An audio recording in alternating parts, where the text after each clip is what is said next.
तो स्वागत है दोस्तों हमारे चैनल तो टी दोस्तों प्राइव जी जल्दी में। से चैनल को सब्सक्राइब कर लीजिए जिससे वीडियो फटाफट चालू हो जाए। तो दोस्तों यह कहानी एक मध्य प्रदेश गोपालगंज की है, जहां 1988 में एक हवेली हुआ करती थी जिसका नाम लाल घर था। उस घर में एक ब्राह्मण का परिवार रहता था जो कि 1973 में वहीं उस लाल घर में रहते थे, पर फिर वो किसी निजी कारणों के वजह से वो घर को छोड़कर चले गए। पर उस घर का एक सदस्य चंद्रभान दुबे उसी हवेली में रुक गया। चंद्रभान एक विद्वान ब्राह्मण था जिसकी संस्कृत भाषा पे अच्छी खासी पकड़ थी और उसे वेदों और पुराणों की भी अच्छी खासी जानकारी थी। चंद्रभान लोगों की शादी में पुरोहित का कार्य करता था और चंद्रभान उस हवेली की इतनी अच्छी खासी देखभाल करता था कि क्या ही बताएं। तो जैसा कि पता है कि 19वीं सदी में सभी लोग मध्य प्रदेश से बाहर जा रहे थे और मध्य प्रदेश में कई नक्सली सदस्य रहते थे वहाँ पे, और वहाँ पे उस हवेली में एक आतंकवादी घुस गया और उस चंद्रभान को मार डाला और वहाँ पे जितना भी कीमती सामान था वहाँ से चुरा के वो भाग गया। चंद्रभान की लाश लगभग 4 दिन तक वहाँ पे पड़ी थी उस बंगले में। जब लोगों ने चंद्रभान को कुछ दिन तक बाहर नहीं देखा तो गांव वाले उस लाल बंगले में गए। जब गांव वाले लाल बंगले के अंदर घुसे तो वहाँ से बहुत ही ज़्यादा गंध बू आ रही थी, जो कि वो गंध आ रही थी तो चंद्रभान की लाश की थी। और गांव वाले ने जब चंद्रभान की लाश को देखा ज़मीन पे पड़ा तो उसके पास गए। जब लाश को नज़दीक से देखा तो गांव वाले चिल्लाने लगे और दूर दूर तक आवाज़ लगाई। जब हल्ला हो गया 2-3 गांव के लोग इकट्ठा हो गए और उसकी लाश को देखा तो उसकी लाश से बहुत ज़्यादा गंध आ रही थी। तो गांव के लोगों ने चंद्रभान के घर पे कुछ संदेश भिजवाया और चंद्रभान के जो परिवार वाले थे वो दूसरे शहर में रह रहे थे जो कि बहुत ही ज़्यादा दूरी पे थे। लेकिन चंद्रभान के परिवार वाले तो नहीं आ पाए, लेकिन गांव वालों ने सोचा कि लाओ उनका अंतिम संस्कार हम लोग कर देते हैं, फिर चंद्रभान का संस्कार कर देते हैं वहाँ पे सब लोग। कुछ दिन ऐसे ही बीत गया। पूरी हवेली एकदम अच्छी तरीके से पूरा खाली हो गई थी। हवेली एकदम से डरावनी हो गई थी और जिसमें गांव के कुछ कुत्ते लोग वहाँ पे अपना घर बना लिए थे। दिन यूं ही गुजरते गए।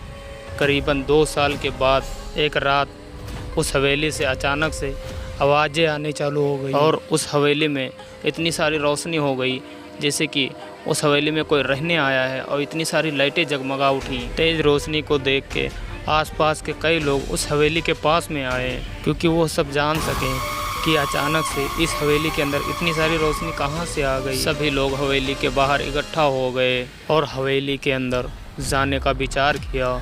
जब सभी लोग उस लाल हवेली के अंदर रोशनी देखने के लिए अंदर गए तभी वहाँ से कोई अजीबोगरीब आवाज़ आ रही थी, जैसा कि कोई मंत्र जगा रहा हो। मंत्रों की आवाज़ पूरी हवेली के अंदर से आ रही थी।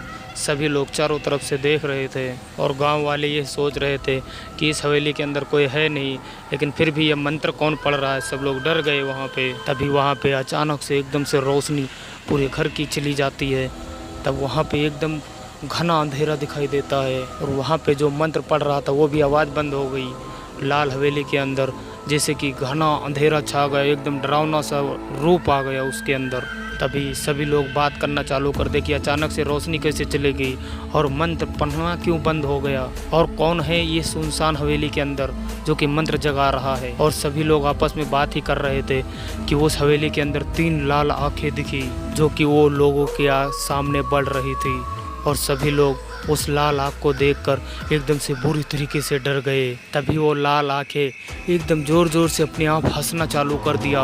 उसकी हंसी इतनी भयानक थी कि लोगों अपने कानें बंद कर दिए, लेकिन तो भी उनके कानों से खून निकलना चालू हो गया। सभी गांव वालों को कुछ भी समझ में नहीं आ रहा था कि हंसी की आवाज़ किस कोने से आ रही है। और कुछ ही देर के बाद वो लाल आँखों वाली हंसी बंद हो गई और गांव वालों के सामने आकर खड़ी हो गई, जो कि उस अंधेरे में भी काफ़ी बड़ी लग रही थी, जिसकी शारीरिक ऊंचाई करीब 9 फुट की थी। गांव वालों ने सिर उठा के सिर्फ वो लाल आंखों वाले को देख रहे थे जो कि कोयले की अंगार की तरह दहक रही थी। तभी वो हैवान ने कहा कि तुम सबको यहाँ पे आने की परमिशन किसने दी है, और चले जाओ यहाँ से वरना मैं तुम सबको मार दूंगा, और कहा भागो मेरे घर से।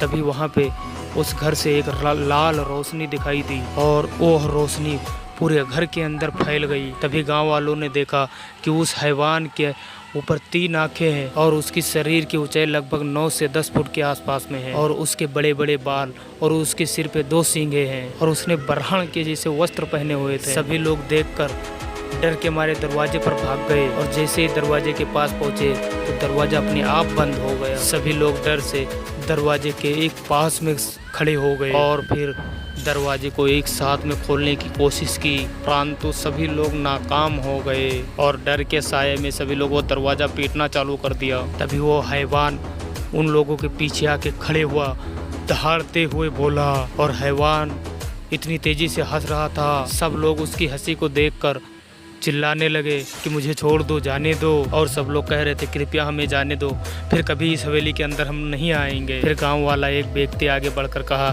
क्या चाहिए तुम्हें और हमने तुम्हारा क्या बिगाड़ा है, दरवाज़ा खोल दो ताकि हम लोग बाहर जा सकें।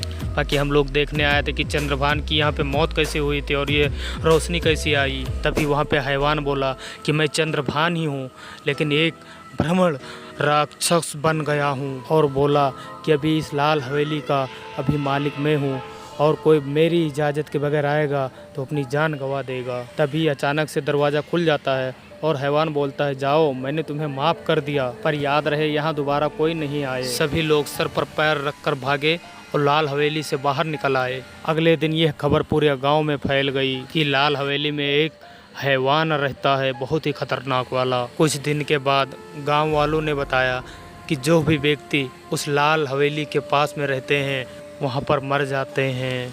बहुत सारी बीमारी वहां पर आती रहती हैं। तो दोस्तों आज के लिए बस इतना ही, फिर मिलते हैं अगले वीडियो में। जब तक के लिए चैनल को सब्सक्राइब जरूर कर लेना।